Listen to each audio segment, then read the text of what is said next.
What's up guys, Lifting here. So, I've made a build guide for you guys. It's for the Uberlab Champion Warchief build that I've been playing since the beginning of Harbinger League. And it's been pretty successful so far. It can deal with any Isaro phase and buffs except for conduits and essences on the same day. It's rare that that happens, but those are too dangerous. And I wouldn't recommend that unless you're in softcore. This is a build I've been playing in hardcore. I haven't died yet. And I've probably done around 100 Uberlab runs or something like that so far. It's been very reliable and very easy. I decided to scale Fizz only because of the simplicity that it provides. And this means that we can use the new Brutality support gem. We can go Blood Magic because we're not reserving mana for Hatred.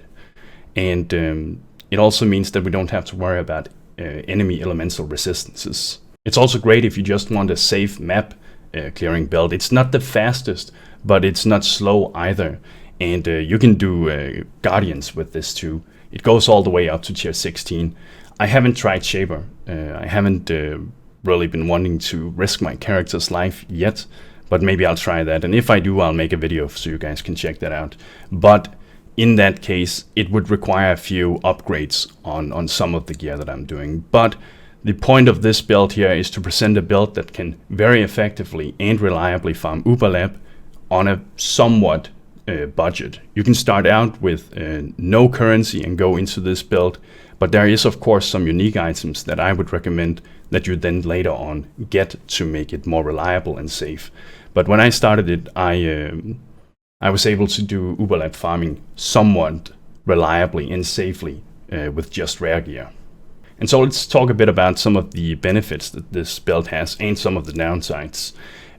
Some of the benefits is that it's super easy to level. You use Sunder until you go into Ancestral Bond and get 2 totems. And on the way there is damage nodes and there's life nodes, and it's very easy, very fast. And now at this point in time in the league, you can even buy some super cheap leveling weapons. So yeah, it's gonna feel really good.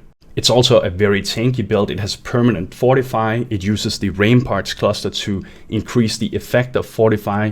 It uses endurance charges. It has 600 plus life regeneration per second. And as you guys can see, around 6,000 life. It can get a little more too, depending on your gear and level, of course. And it has a decent amount of armor too. And this also makes it much nicer when you have to deal with traps. Regen makes you significantly safer there. The Fortify reduces the damage of the hit traps, and the same goes for endurance charges. On top of that, when using the Perseverance belt, that makes it so that you gain Onslaught when you have Fortify, and since we're playing as a champion, we have permanent Fortify.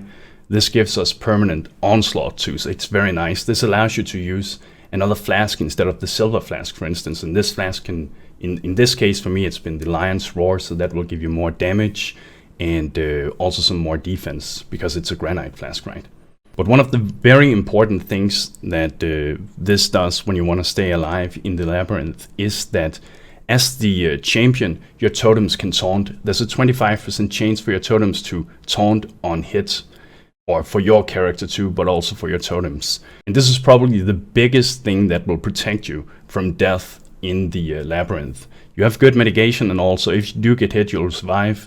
But being able to taunt Isaro and Argus is very important and makes it a ton more safe to do. And I guess if we have to bring up some downsides, you can't really do Fizz Reflect maps, or you can do it, but it feels not too good because your totems will kill themselves on the Fizz Reflect. It's a totem build, and some people don't like that. I think they're great, but some people don't like them.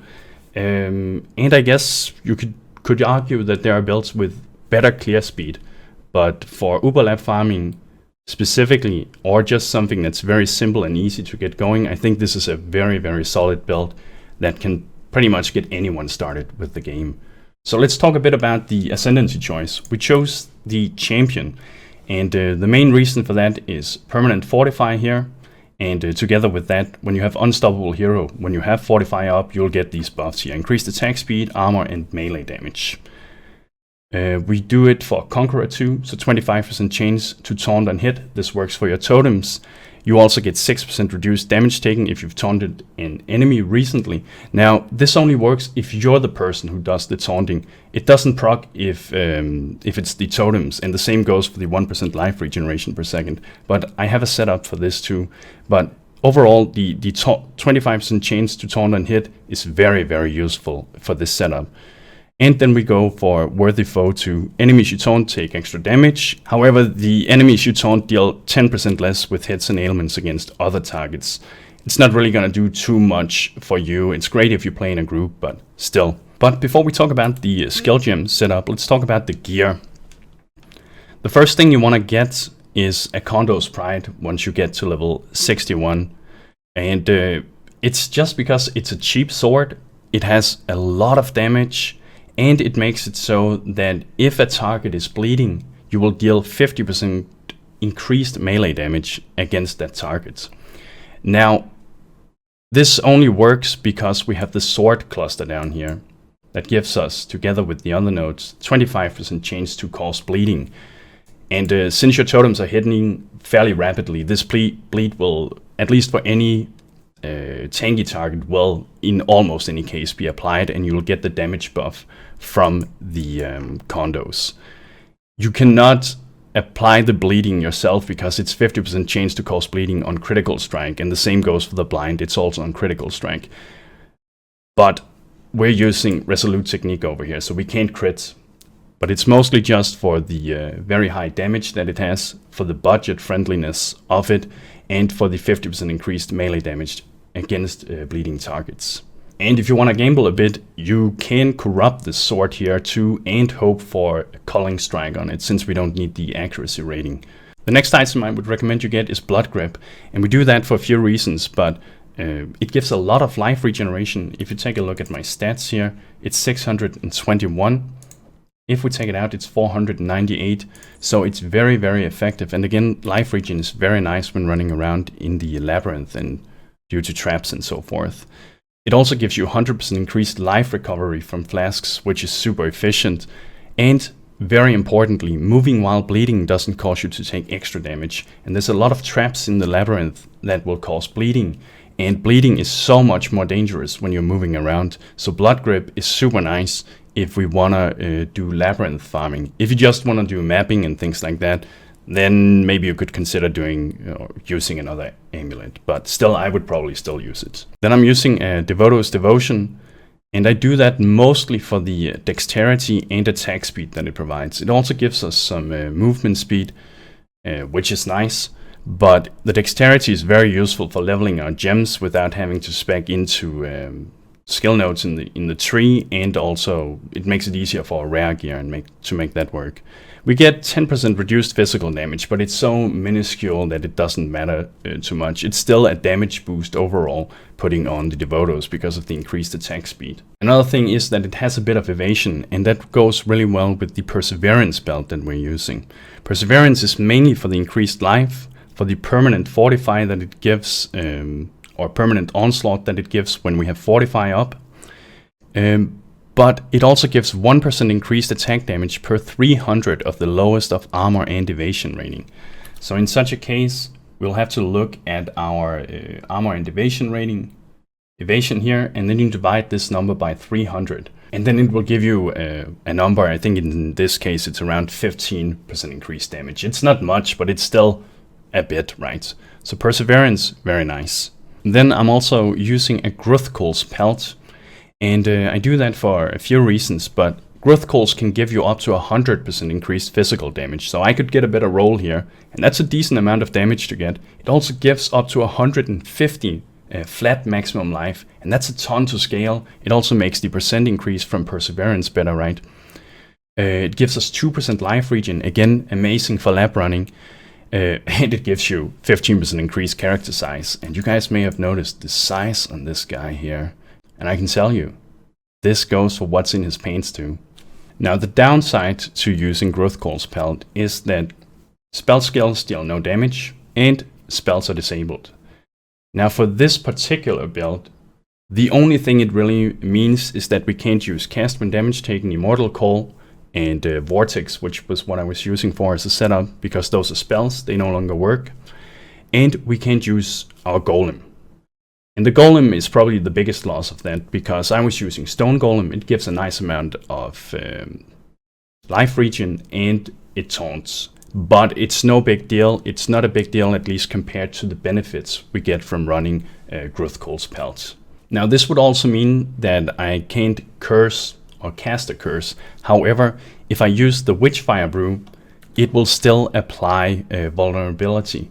And it's just a great flask overall for farming Uberlab. Step Knights are super useful against Isaro, making him less dangerous to deal with. He's having a harder time hitting you, and the same goes for Argus. And since we're getting Onslaught from Perseverance and don't have to use a Silver Flask, we can now use Lion's Roar, and it's a major damage boost. When we put up our totems right now with the current setup and press Lions, we have around 70,000 DPS. Without it, it's 58,000 per totem. And finally, I'm also using a Bright Beak and a Prismatic Eclipse in my weapon swap. And the reason I do that is it will give me some really fast leaping potential. And this can be a little dangerous if you're playing hardcore, so that's a warning to you. You don't have to do this. I haven't really been using it until very late. But if you're in softcore, it's definitely worth picking up. Bright Beak by itself has a really fast attack speed. That's what we use to benefit from the Leap Slam with. And then Prismatic Eclipse, as long as it has 3 green sockets, it will gain 12% increased global attack speed per green socket. So that's what you want to get. And it gives you some leaps that look something like this compared to this. So yeah, you can get through the lab very fast. Just be somewhat careful if you're playing hardcore at least. As for the skill gems, I'm using Ancestral Warchief, Faster Attacks, Brutality, Melee Physical Damage, and Concentrated Effect. If you do mapping, you can take out Concentrated Effect for increased area of effect if you want to. Were I to get a 6th link, I would link it with Ruthless for a very nice damage increase. But honestly, it's not worth it in any way. I kill Isaro pretty fast, even with like Fizz mitigation buffs and such, so I wouldn't worry too much about it. I then use a Cyclone, life gain on hit, maim, and Calling Strike support setup.